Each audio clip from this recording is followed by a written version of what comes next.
बिस्मिल्लाहिर्रहमानिर्रहीम। अस्सलाम वालेकुम। मैं हूं मलिक सिमरान और आप देख रहे हैं मेरा यूट्यूब चैनल इम्पीरियल ट्रैवलिंग। कुछ दिन पहले मैंने एक वीडियो बनाई जिसमें मैंने आपको अपनी खुशी का इजहार किया जब मुझे तेसा सेंतालिया मिला। तो उस दिन आपने मेरी खुशी मेरे चेहरे से भी देखी होगी, लेकिन आपको मैंने बताया था कि मेरा एक डॉक्यूमेंट मिसिंग है। तो जैसे ही वो डॉक्यूमेंट आएगा तो मैं आपको अपना एक्सपीरियंस बताऊंगा कि मुझे डॉक्यूमेंट्स कैसे मिले। तो आज अल्हम्दुलिल्लाह अल्लाह का लाख करोड़ शुक्र है कि मेरे डॉक्यूमेंट्स मुकम्मल हुए हैं। लेकिन शायद आप देख रहे हो कि आज उस तरह से मेरे चेहरे पर खुशी नहीं है। खुश हूँ मैं उस चीज़ के लिए कि अल्हम्दुलिल्लाह मेरे डॉक्यूमेंट्स मुकम्मल हैं, लेकिन मेरा मानना यह है कि हमेशा खुशी चेहरे की नहीं होती। कुछ खुशियाँ ऐसी होती हैं कि वो हंसी में नहीं आती, वो आपकी आंखों से आंसुओं की शक्ल में सामने आती हैं। तो आज इसलिए थोड़ा खामोश भी हूँ और कुछ खुशियाँ जो है वो आपको खामोश कर देती हैं, वो आपकी चेहरे पे हंसी नहीं लेके आती, वो आपको खामोश कर देती हैं। आज बात करने के लिए मेरे पास कोई टॉपिक नहीं है, तो मैंने सोचा आज आपसे कुछ दिल की बातें की जाएं कि यहाँ तक पहुँचा हूँ, कामयाब हुआ हूँ, ये कामयाबी कैसे मिली। तो आज सिर्फ इस बारे बात करनी है। आज किसी टॉपिक पे कोई इन्फॉर्मेटिव वीडियो नहीं होने वाली। तो ये कहानी दोस्तों शुरू हुई 1 साल पहले। अभी जब मैंने अपने घर फ़ोन किया, अपने पेरेंट्स को मैंने ये बताया कि मेरे डॉक्यूमेंट्स मुकम्मल हो गए हैं, जो एक रह गया था वो मिल गया है। तो यकीन करें कि उन्होंने मुझे जो दुआ दी, ये दुआ बहुत किस्मत वाले लोग होते हैं जो जिनको ये दुआ मिलती है माँ बाप से। मेरी वालदा ने मुझे कहा कि मैं खुदा से दुआ करती हूँ कि या अल्लाह मैं अपनी औलाद से फर्श पे राज़ी हूँ तो अर्श पे राज़ी हो जा। ये बहुत बड़ी दुआ होती है। खैर माँ बाप तो बहुत सारी दुआएं देते हैं, बहुत दुआएं करते हैं और बगैर किसी लालच के दुआ करते हैं। आप उनके लिए कुछ करें या ना करें, वो फिर भी आपके लिए दुआ करेंगे क्योंकि हम औलाद हैं उनकी। वो हमारे लिए हमेशा दुआ करते रहते हैं। लेकिन इस तरह की दुआ मिलना, मैं समझता हूँ कि जो कामयाबी है वो यही है, ये कामयाबी है आपकी। 1 साल पहले मैंने, अच्छा दोस्तों मैं आपको बताऊं कि मैं प्रोफेशनली एक टीचर हूँ। पाकिस्तान लाहौर शहर में मैंने 5 साल टीचिंग की है। पिछले साल मैंने अप्लाई किया अपना स्टडी वीज़ा हंगरी के लिए, लेकिन कुछ वजूहात की वजह से वीज़ा नहीं लगा, रिजेक्ट हुआ। तो मेरा उस वक्त हाल ये था कि जब मैं एम्बेसी से वापस आया, घर आया तो सर्दियों के दिन थे, आके बिस्तर पे लेट गया और तकरीबन आधा घंटा में रोता रहा। और मैंने घर वालों को कह दिया कि मैंने अब वापस लाहौर नहीं जाना, मैं अब टीचिंग नहीं करूँगा, मुझसे नहीं होगी। क्योंकि जाहिर है कि मेहनत का पैसा उसमें तकरीबन 5-6 लाख रुपया ज़ाया हुआ, तो बहुत अफसोस था, बहुत मेहनत से कमाया हुआ था। तो दोस्तों जब एक चीज़ मेहनत से कमाई हो, उसका नुकसान हो तो इंसान दिल बर्दाश्त हो ही जाता है। तो मैंने भी फैसला किया कि मैं अब वापस लाहौर नहीं जाऊँगा और मैंने अब मज़ीद टीचिंग नहीं करनी। आधा घंटा बिस्तर में मुंह दे के मैं वो रोता रहा। तो फिर खुद ही एक ख्याल आया कि यार घर बैठ के क्या करोगे, चलो वापस चलते हैं। वापस गया लाहौर, दोबारा से टीचिंग की, फिर से मेहनत की, दोबारा से पैसे जमा किए और आज अल्लाह का शुक्र है कि इटली में हो और इटली के डॉक्यूमेंट्स भी मौजूद हैं।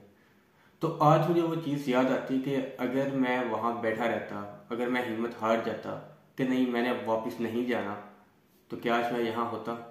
बल्कि बहुत बदतर हालात होते, बहुत बुरे हालात होते। तो मैंने इस चीज़ से एक नतीजा निकाला कि इंसान को कभी भी हिम्मत नहीं हारनी चाहिए। इंसान कमज़ोर नहीं है, इंसान हरगिज़ कमज़ोर नहीं है। इंसान को कमज़ोर उसका दिमाग बनाता है। जब हमारे जहन में एक बात बैठ जाती है ना कि नहीं मुझसे नहीं होगा, मैं ये कर नहीं सकता, तो एक आसान सी चीज़ें भी इंसान के लिए मुश्किल पहाड़ जैसी बन जाती हैं। और इसके अलावा मेरी कामयाबी और मैं समझ लो कामयाबी के मुख्तलिफ लेवल होते हैं। मंजिल कभी भी इंसान की ख़त्म नहीं होती। हम कहते हैं कि जी एक स्टूडेंट है ना, मैं अक्सर अपने स्टूडेंट्स को भी चीज़ बताता था। वो कहते थे कि अच्छे नंबर ले लिए कामयाब हो गए हो, अच्छी जॉब मिल गई है कामयाब हो गए हो। कामयाबी ये नहीं है। इंसान की एक फितरत है, इंसान को एक लालची पैदा किया गया। वो 100 रुपया कमा रहा होगा, उसका दिल करेगा यार मैं 200 कमाऊँ। 500 कमाएगा, उसका दिल करेगा 1000 कमाऊँ। 1000 कमाएगा, दिल करेगा यार 5000 कमाऊँ। बिल्कुल वैसे जैसे अगर आप किसी पहाड़ी इलाके में जाएं, आपको नजर आता है कि यार मैंने उस पहाड़ की टॉप पे जाना है, वहां पर जाते हैं फिर आपको और ऊंचे पहाड़ नजर आ जाते हैं, आप कहते हैं यार वहां तक जाना है, वहां पे जाए तो फिर और ऊपर नजर आ जाते हैं यार वहां तक जाना है। तो इंसान मुसलसल एक मंजिल से दूसरी मंजिल, दूसरी से तीसरी मंजिल तय करता जाता है और उसकी ये मंजिल की ख्वाहिश कभी भी खत्म नहीं होती, उसके रास्ते कभी खत्म नहीं होते, वो हमेशा रास्तों पर चलता रहता है। और कामयाब वही होता है जो रास्तों पर चलता रहे, जो थक जाए, जो हार जाए, जो कहे कि मुझसे नहीं होगा, मैं मजीद नहीं चल सकता, ये मुश्किल है, वो रह जाते हैं पीछे और आगे वही निकलते हैं जो रास्तों की मुश्किलात के बावजूद आगे बढ़ने का इरादा करते हैं। उनको परवाह नहीं होती कि रास्ते कैसे हैं, उनको परवाह नहीं होती कि मंजिल मिलेगी या नहीं मिलेगी, उनका बस एक ही इरादा होता है कि चलना है, चलना है, चलना है। मेरे वाला साहब अक्सर मुझे एक चीज़ बताया करते थे कि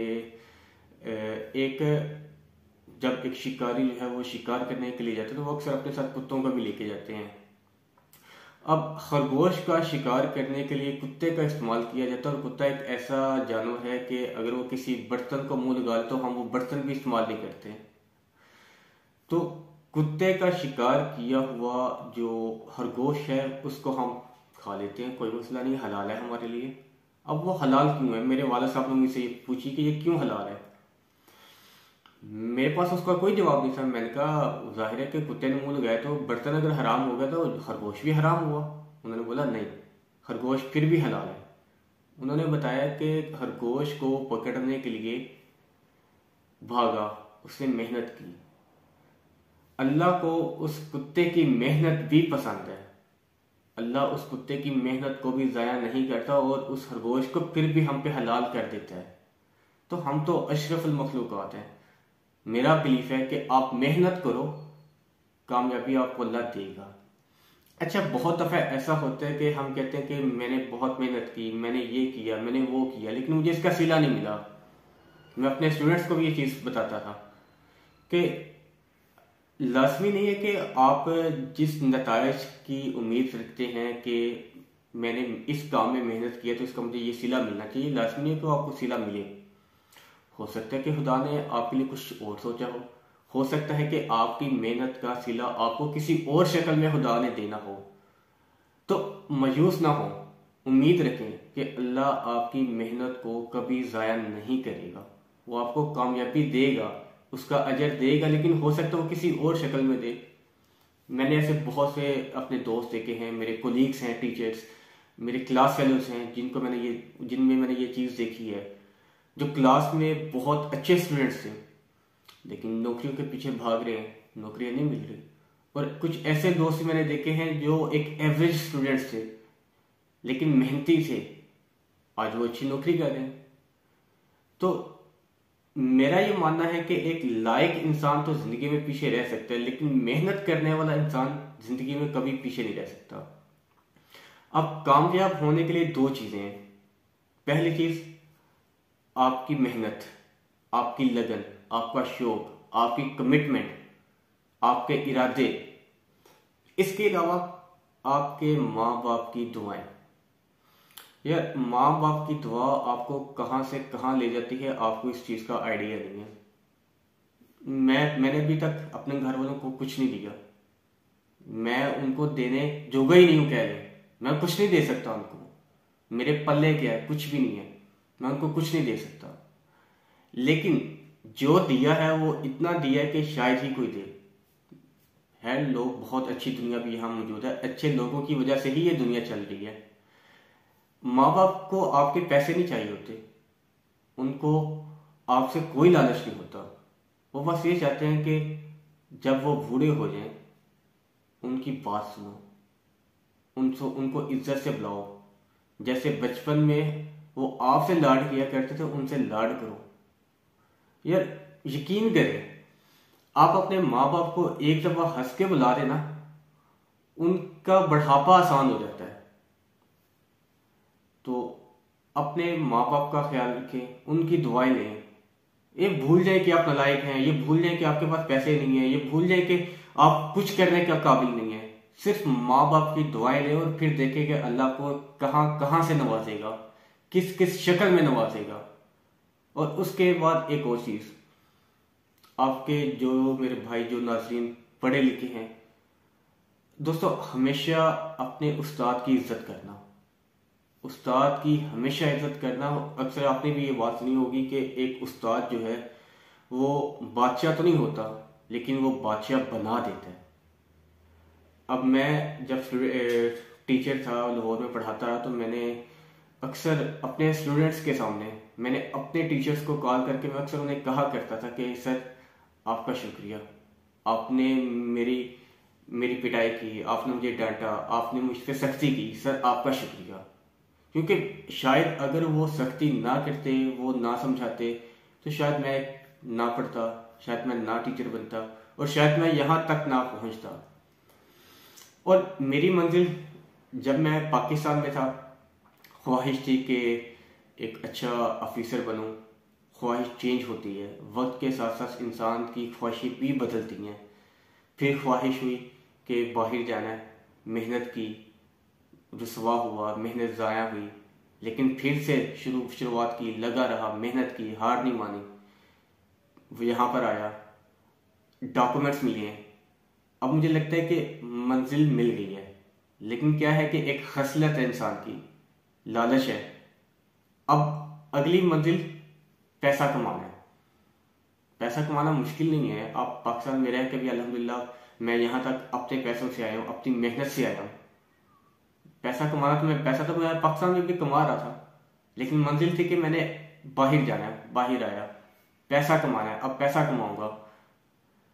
लेकिन इस सब के बीच में आप उन लोगों का भी ख्याल रखें जो पाकिस्तान में, और इस वक्त जो पाकिस्तान के हालात हैं, जो आपके अजीज़ों अकारब, मुहल्लेदार, आपके दोस्त जो मुश्किल वक्त से गुजरे हैं, उनका भी ख्याल रखें। या लाज़मी नहीं कि आप उनको पैसे दें, वो आपसे शायद पैसे ना मांगे। सफ़ेद पोश लोग कभी भी पैसे की डिमांड नहीं करेंगे, लेकिन उनका हालचाल पूछें, उनकी तकलीफ पूछें, उनके दर्द बांटें, वो आपसे बस यही चाहते हैं। तो उम्मीद है आप इन चीज़ों को समझे होंगे, और अगर मेरी किसी बात को समझकर अगर किसी इंसान में कोई बेहतरी आती है, तो ये मेरे लिए एक बहुत ही एक अच्छी चीज़ होगी, जिसका मैं उम्मीद करता हूँ कि अल्लाह मुझे इसका अजर ज़रूर देगा। अपने माँ बाप का, अपने बहन भाइयों का ख्याल रखें। और एक चीज़, आखिरी चीज़, मैं बहन भाइयों का जिक्र करना भूल गया। देखें, हम लोग अक्सर कहते हैं कि जब शादी हो जाती है, भाई अलग हो जाते हैं, बहनें अपने घरों में चली जाती हैं, और हम कहते हैं कि नहीं, वो अपना करे, अपने बीवी बच्चों का खुद करे। भाई वो आपका भाई है, अल्लाह ने आपको भाई देके आपको एक बाजू दी है, और उस बाजू का मकसद क्या होता है कि मिलकर काम करना, एक दूसरे का हाथ बटाना। इंसान के लिए एक बाजू से काम करना कितना मुश्किल है, तो जब दो बाजू हो तो काम कितने आसान हो जाते हैं। अपने भाइयों का बाजू बने, वो आपसे पैसों की डिमांड नहीं रखेंगे। मैं अपने भाई के साथ रहा हूँ लाहौर में, अपने बड़े भाई के साथ, मुझसे सिर्फ 1 साल बड़े हैं। मैंने उनको अपने बाप का दर्जा दिया, मैंने जो कमाया मैंने जाके अपने भाई को दिया, और फिर खुद उनसे मांग के लिया। जब मैंने अपने पैसे उनके हाथ पे रखे ना, अपना बाप समझकर, तो उन्होंने मुझे खर्चे के लिए पैसे अपना बेटा समझ के दिए। मैंने 1000 मांगा तो उन्होंने 2000 दिया। अपने अखलाक को बेहतर करें। अब पहले ज़माने में ये होता था कि बड़ा भाई जो है वो बाप की जगह, बड़ी बहन जो है वो माँ की जगह, लेकिन अब बहुत सारी चेंजेस आ गई हैं। अब हर किसी को अपनी अपनी है। यार वो जो दोस्त था बहुत प्यारा था, लोग बहुत अच्छे थे, उनमें अखलाक था, उनमें शर्म व हया थी। उसको जरा दोबारा अपना के देखें, आपकी ज़िंदगी बदलना शुरू हो जाएगी। अपने भाई को अपने बाप का दर्जा दें, अपनी बहन को अपनी माँ का दर्जा दें, और फिर देखें कि आपके हालात बदलते हैं क्या नहीं बदलते। ऐसा करके देखें, अगर ना बदले तो आके मुझे पकड़िएगा। मेरा बिलीफ है कि अपने बहन भाइयों का साथ दें, अल्लाह आपको अजर देगा इसका। अल्लाह आपका बाजू बन के आपके हर काम को आसान करेगा, आपकी हर मुश्किल दूर होगी। अपने माँ बाप की दुआएं लें, अपने उस्ताद की दुआएं लें, बच्चों से प्यार करें, अपने रिश्तेदारों से प्यार करें, उनकी दुआएं लें, क्योंकि ये दुआएं जो हैं इंसान को मट्टी से आसमान तक पहुंचा देती हैं। अपने बहन भाइयों का ख्याल रखें, अपने माँ बाप जो बूढ़े हैं उनका ख्याल रखें, उनसे ऊंची आवाज में बात ना करें, उनकी हाँ में हाँ मिलाएं। वो अगर कहते हैं कि रात है तो बोले रात है, वो अगर कहते हैं दिन है तो दिन है, उनको डांटे नहीं। वो अगर 10 दफा भी कोई बात पूछे तो उनको बताएं, तंग ना पड़े। अपना अपना बचपन ना भूलें। जब हम उनसे पूछते थे कि बाबा वो क्या है, मामा वो क्या है, वो हमें बार बार एक चीज बताते थे, वो हमें सिखाते थे। तो क्या हुआ कि आज वो बुढ़ापे में हैं और हम जवान हैं, तो क्या हमारा फर्ज नहीं बनता कि हम जिस तरह से उन्होंने हमें पाला, हमें चीजें बताई, हमें समझाई, आज हम भी उनको उसी तरह से बताएं कि बाबा ये है, बाबा ये है। वो अगर एक चीज उनको नहीं समझ आती तो उनको बार बार बताएं, तंग ना आए, उफ तक ना कहें। हमारे नबी पाक सल्लल्लाहु अलैहि वसल्लम का भी ये फरमान है कि अपने बूढ़े माँ बाप को उफ तक ना कहो। तो उम्मीद है कि मेरी ये वीडियो आपके काम आएगी, आप इसे सीखेंगे और अपनी दुआओं में मुझे भी याद रखें। पाकिस्तान की में जो मेरे दोस्त भाई जो फैमिलीज परेशान है, अल्लाह उन पर अपना रहम करे। दुआओं में याद रखिएगा। अल्लाह हाफिज़।